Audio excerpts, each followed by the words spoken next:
Hello ninth class smart పిల్లలు ఎలా ఉన్నారు అందరూ? FA4 ఎగ్జామ్స్ అన్నీ ఎలా రాస్తున్నారు? సో కింద కామెంట్‌లో చెప్పేసేయండి అందరూ ఎగ్జామ్స్ ఎలా రాస్తున్నారు అనేసి. అండ్ ఈరోజు మనము బయాలజీ రివిజన్ అయితే క్విక్‌గా చేసేద్దాం నాన్న. అండ్ నేను ఇంపార్టెంట్ ఇన్ఫర్మేషన్ ఏదైతే చెప్తున్నానో ఇవన్నీ ఇంపార్టెంట్ క్వెషన్స్ విత్ ఆన్సర్స్ అయితే మీకు బుక్లెట్ ప్రొవైడ్ చేస్తున్నాను నాన్న. సో ఇదంతా PDF మీకు కావాలంటే మీరు చేయాల్సిన సింపుల్ టాస్క్ ఏంటి?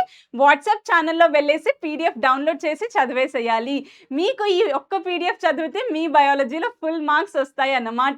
అందుకనేసే ఇట్లాంటి మంచి ఆపర్చునిటీని మిస్ చేసుకోకుండా ఈ బయాలజీ PDF కావాలంటే వాట్సాప్‌లో మీరు డౌన్లోడ్ చేసుకొని ఒకసారి చదివేసేయండి. వాట్సాప్ లింక్ వచ్చేసి బయోలో ఉంటుంది నాన్న, కింద డిస్క్రిప్షన్‌లో కూడా ఉంటుంది. సో డౌన్లోడ్ చేసి చదివేసేయండి. అండ్ క్విక్‌గా చెప్పేస్తాను. లాంగ్ ఆన్సర్ క్వెషన్స్ ఏవైతే ఉన్నాయో అవి 8 మార్క్స్‌వి నాన్న. 8 మార్క్స్ లాంగ్ ఆన్సర్స్‌లో మనకి first advantages of adopting good animal husbandry practices for farmers అనేసి అడిగే ఛాన్సెస్ ఉంది.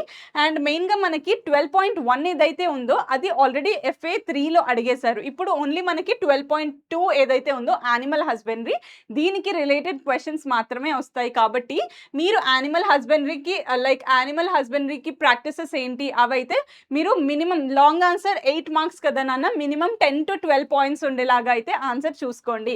అండ్ దాంతోపాటు ఇంకా క్వెషన్స్ ఇచ్చాను నాన్న, ఇంపార్టెంట్ క్వెషన్స్. సో ఇవి కూడా కవర్ చేయండి.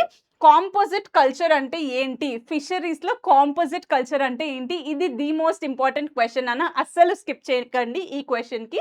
సో ఇలా అడిగితే మీరు ఫస్ట్ డెఫినేషన్ రాసేసి ఎగ్జాంపుల్ రాసి దాని అడ్వాంటేజెస్ డిసడ్వాంటేజెస్ కూడా మెన్షన్ చేయండి. ఓవరాల్గా మీరు 12 పాయింట్స్ వచ్చేలాగా మెన్షన్ చేయండి నాన్న, ఓకేనా? నెక్స్ట్ నాన్న, మీరు 4 desirable traits of poultry farming అనేసి అడిగే ఛాన్సెస్ ఉంది. లేదు అంటే క్యాటిల్ ఫార్మింగ్ అంటే ఇంకా పౌల్ట్రీ ఫార్మింగ్ అంటే వీటి మధ్యలో డిఫరెన్సెస్ ఏంటి ఎక్స్ప్లెయిన్ చేయమనేసి కూడా అడిగే ఛాన్సెస్ ఉంది. ఒకవేళ జస్ట్ ఎక్స్ప్లెయిన్ అనేసి అడిగితే నార్మల్గా మీరు పాయింట్ వైజ్ రాయండి. ఒకవేళ డిఫరెన్షియేట్ అనేసి అడిగితే టేబుల్ ఫార్మాట్లో రిప్రజెంట్ చేయండి నాన్న, సో దట్ మీకు ఫుల్ మార్క్స్ వస్తాయి. అండ్ దాంతోపాటు మీకు differentiate between animal husbandry practices, ఏమేమి యానిమల్ హస్బెండరీ ప్రాక్టీసెస్ ఉన్నాయి అవన్నీ డిఫరెంట్ టైప్స్ ఏంటి అనేసి అడుగుతారు. సో ఇది కూడా మీరు లాంగ్ ఆన్సర్లో అడిగే ఛాన్సెస్ ఉంటుంది, షార్ట్లో కూడా అడిగే ఛాన్సెస్ ఉంటుంది. డెఫినెట్లీ స్కిప్ చేయకుండా ప్రిపేర్ అయిపోండి. అండ్ ఇక్కడ చూసుకున్నట్టయితే నాన్న, షార్ట్ ఆన్సర్స్లో మీరు పౌల్ట్రీ మేనేజర్ గురించి, అంటే పౌల్ట్రీ కల్చర్ ఏదైతే ఉందో అందులో ఎలా మేనేజ్ చేయాలి అనేసి అడిగే క్వశ్చన్ ఉంటుంది. అండ్ ఏమైతే స్పెషల్ అడాప్టేషన్స్ ఉంటాయి ఒక ఫిష్కి డాల్ఫిన్కి, స్పెషల్గా ఏం అడాప్టేషన్స్ ఉంటాయి అనేసి అడిగే ఛాన్సెస్ ఉంటాయి నాన్న. అండ్ నెక్స్ట్ ఏంటి అంటే, ఇప్పుడు మనము పౌల్ట్రీ చేస్తున్నాము, ఫార్మింగ్ చేస్తున్నాము, యానిమల్ హస్బెండరీ. సో ఇందులో మనం ప్రాపర్ ఫీడ్ ఇవ్వడం అసలు ఎందుకు, దేనికి అవసరం అనేసి కూడా ఒక ఛాన్స్ ఉంటుంది నాన్న, అడిగే ఛాన్సెస్. దాని తర్వాత వెటనరీ కేర్, యానిమల్ హస్బెండరీలో వెటనరీ కేర్ ఎలా చేయాలి అంటే, హాస్పిటల్స్ ఉంటాయి కదా నాన్న, యానిమల్స్ని ట్రీట్ చేసే డాక్టర్ వెటనరీ డాక్టర్ కదా, సో ఆ కేర్ ఎలా ఉండాలి అనేసి కూడా ఒక షార్ట్ ఆన్సర్ అడిగే ఛాన్సెస్ ఉంటుంది. సో మీరు నాన్న షార్ట్ ఆన్సర్ అడిగినప్పుడు 4 మార్క్స్ కాబట్టి డెఫినెట్లీ మార్క్స్ ఎన్నైతే ఉంటాయో దానికి డబుల్ పాయింట్స్ మెన్షన్ చేయడానికి చూడండి. లైక్ 4 మార్క్స్ పాయింట్స్ అయితే 8 పాయింట్స్ మెన్షన్ చేయండి, ఓకేనా? So management practices are common in dairy and poultry farming, ఏమేమి ప్రాక్టీస్ చేస్తాము ఇందులో అనేసి అడుగుతారు. And difference between broilers and layers, broilers కోడ్లకి లేయర్ కోడ్లకి డిఫరెన్స్ ఏంటి? రెండు చికెనే కదా అనేసి అనుకోకండి. సో ఇందులో డిఫరెన్స్ ఏముంటుందో అది క్లియర్గా అయితే చదివేసేయండి, ఓకేనా? Then next desirable characters of bee variety, honey produce చేయడానికి బీ వెరైటీకి ఏమేమి క్యారెక్టరిస్టిక్స్ ఉంటే బెటర్ అనేసి అడిగే ఛాన్సెస్ ఉంటుంది. అండ్ ఇది నాన్న హనీ ప్రొడక్షన్లో పాస్చరైజ్ అంటే ఏంటి అనేసి మీకు వెరీ షార్ట్ ఆన్సర్లో అడిగే ఛాన్సెస్ ఉంటుంది, 2 మార్క్స్ ఆన్సర్లో. సో అది కూడా స్కిప్ చేయకుండా ఒక్కసారి చూసేసుకోండి. అండ్ ఏమేమి మెజర్స్ తీసుకోవాలి ఎగ్ ప్రొడక్షన్ బాగా ఉండాలి అంటే అనేసి ఇంకొక క్వశ్చన్ అడుగుతారు, ఓకేనా?